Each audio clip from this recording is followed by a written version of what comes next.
Caitlin's reckless NCAA rival triggers national analysts' 67-second call-out for WNBA officials. Heading into Friday's matchup against the Connecticut Sun, the entire basketball community had one big question.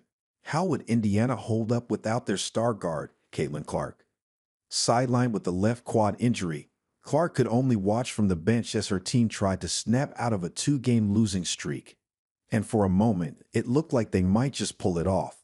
But fate had other plans. The Fever once again fell short in the final possession, and to make matters worse, they lost two more guards to injury, adding yet another layer to Coach Stephanie White's growing list of problems.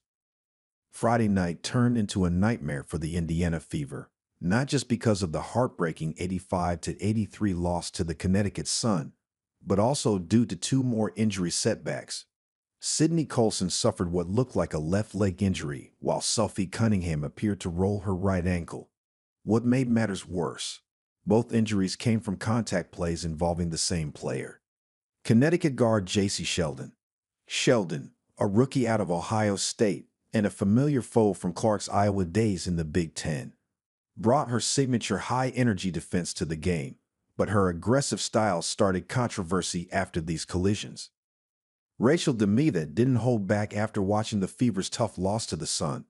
Venting her frustration on her YouTube channel, she said, "Can we talk about the physicality for a second? Two players on the Indiana Fever got injured last night by the same player on the Connecticut Sun, and that was J.C. Sheldon.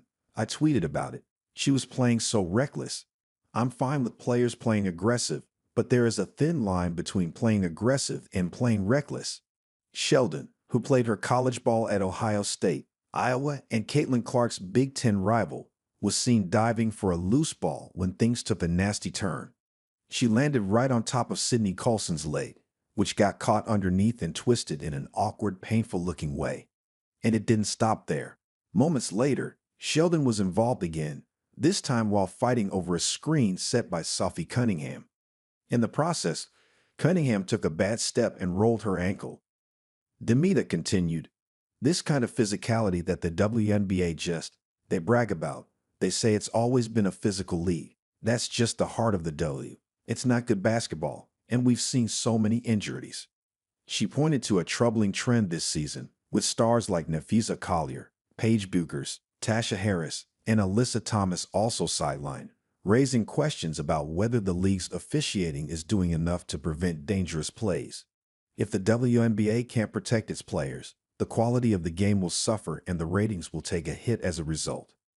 That said, Fever fans are holding their breath for news on Colson and Cunningham. After the game, Coach White weighed in on their status. Let's take a look at what she had to say.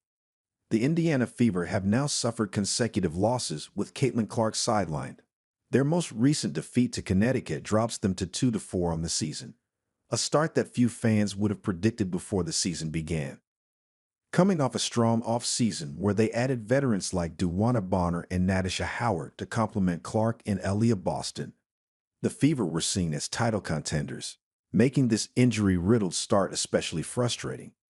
And to make things even tougher, there's no update yet on Sydney Colson and Sophie Cunningham's injuries.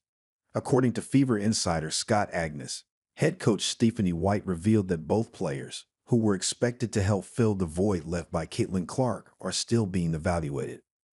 "We're hitting adversity right now. It's challenging, and it's still a great opportunity for us," White said. "It'll be interesting to see how the Fever handled this flurry of injuries. Caitlin Clark is surely itching to return, but she knows she can't afford to rush it and risk aggravating her quad." On a slightly brighter note, Sydney Colson was spotted in the locker room after the game, which could be a positive sign that her injury isn't too serious. But we will have to wait for the update.